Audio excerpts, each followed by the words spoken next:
Hi friends, today for Read Aloud, the two books I have are The Mitten and How Do Dinosaurs Say Merry Christmas? So let's start off with How Do Dinosaurs Say Merry Christmas? And the library stickers are kind of our way. So let's go to the title page to see who wrote and illustrated our book. How Do Dinosaurs Say Merry Christmas? And here's our author, Jane Yolen, and our illustrator, Mark Teague. On Christmas Eve, does a dinosaur sleep? Does he go up to bed without making a peep? I don't know if dinosaurs can be quiet. Or does he sneak out just to check what's to see? Do you think he sees anything? Does he rip open presents under the tree? Does he pick off some ornaments, angels and all? Oh, no, you're not supposed to do that. That's not nice. Does he shake up the tree so the rest of them fall? Does he eat all the cookies left out for Saint Nick? Giving each candy cane one sloppy lick? Oh. Does he upend the stockings right onto the floor? Oh, he's making a mess. His mom doesn't look happy, does he? Does he pick out the best gifts so he will have more? Oh no, Christmas isn't about getting gifts. It's nice to get gifts, but it's about giving to others and celebrating Jesus' birth. No, a dinosaur doesn't. He carols with care.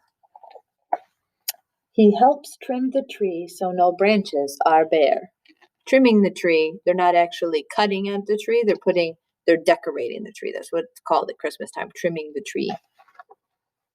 He eats all his dinner, then clears away dishes and gives his grandparents big Christmas Eve wishes. When Santa arrives, he's tucked in. Hear him snore. Can you make a snoring noise? Like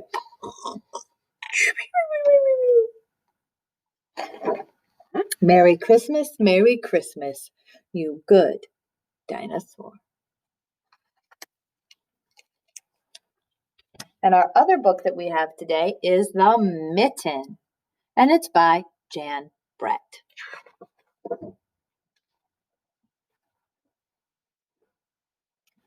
Once there was a boy named Nicky who wanted his new mittens made from wool as white as snow. At first, his grandmother Baba did not want to knit white mittens. If you drop one in the snow, she warned, you'll never find it. But Nicky wanted snow white mittens, and finally Baba made them. After she finished, she said, when you come home, first I will look to see if you are safe and sound, but then I will look to see if you have your snow white mittens.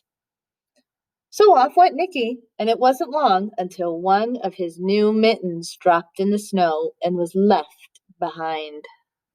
Do you see it, friends? A mole, tired from tunneling along, discovered the mitten and burrowed inside. It was cozy and warm, just the right size, so he decided to stay. See, there's Mole. And we see Rabbit in this one. Betcha a story's going to talk about Rabbit. A snow rabbit came hopping by. He stopped for a moment to admire his winter coat. It was then that he saw the mitten, and he wiggled in, feet first. The mole didn't think there was room for both of them, but when he saw the rabbit's big kickers, he moved over. Ooh, it looks kind of snug in there, doesn't it?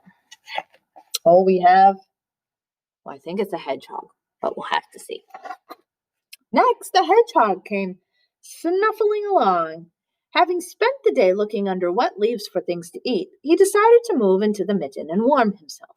The mole and the rabbit were bumped and jostled, but not being ones to argue with someone covered with prickles, They made room.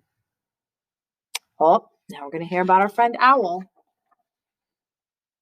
As soon as the hedgehog disappeared into the mitten, Big Owl, attracted by the commotion, swooped down. And when he decided to move in also, the mole, the rabbit, the hedgehog grumbled. But when they saw the owl's glinty talons, they quickly let him in.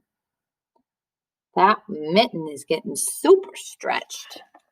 Oh, and we have, oh, I don't know if that's a fox or a raccoon or badger. I'm not sure. I'll have to see. Up through the snow appeared Badger. He eyed the mitten and began to climb in. The mole, the rabbit, the hedgehog, and the owl were not pleased. There was no room left. But when they saw his diggers, they gave him the thumb. Oh, and see, here's a fox. It started snowing, but the animals were snug in the mitten. A waft of warm steam rose in the air, and Fox, trotting by, stopped to investigate. Just the sight of the cozy mitten made him feel drowsy. The fox poked his muzzle in. When the mole, the rabbit, the hedgehog, the owl, and the badger saw his shiny teeth, they gave the fox lots of room. Now, see, is the badger even in there? He's hardly in there. And the fox, I don't think the fox is gonna fit. And oh my, look who's coming. I don't think he'll fit at all. A great bear lumbered by. He spied the mitten all plumped up. Not being one to be left out in the cold, he began to nose his way in. The animals were packed in as tightly as could be, but what animal would argue with a bear? The mitten swelled and stretched. It was pulled and bulged by too many times its size, but Baba's good knitting held fast. Look how big the mitten has gotten. Oh, and now we have little mouse. Along came a meadow mouse, no bigger than an acorn. She wriggled into the one space left and made herself comfortable on top of the great bear's nose. Do you see the mouse? Uh-oh. Nicky's realizing he only has one mitten. The bear tickled by the mouse's whiskers. He gave an enormous sneeze. Ha ha ha! Shoo! The force of the sneeze shot the mitten up into the sky and scattered the animals in all directions.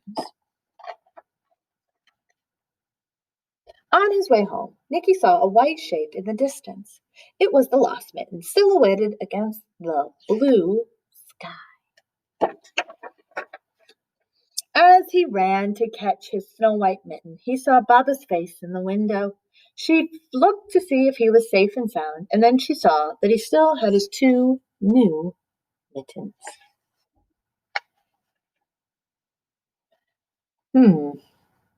But one is a lot bigger than the other one now. Wonder why. Well, thank you for joining me, friends. I hope you enjoyed both those books.